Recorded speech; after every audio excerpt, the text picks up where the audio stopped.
আমরা দুজনে মিলে জিতে গেছি বহুদিন হলো। তোমার গায়ের রং এখনো আগের মতো, তবে তুমি আর হিন্দু নেই, খ্রিস্টান হয়েছ।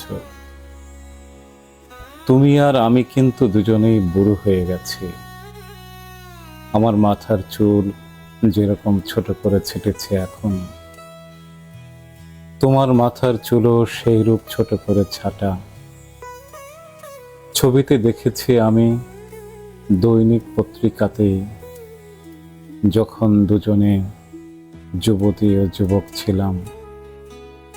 তখন কি জানতাম বুড়ো হয়ে যাব? আশা করি বর্তমানে তোমার সন্তান, নাতি ইত্যাদি হয়েছে।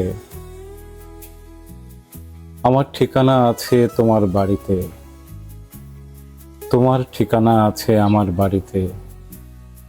চিঠি লিখব না, আমরা একত্রে আছি বইয়ের পাতায়।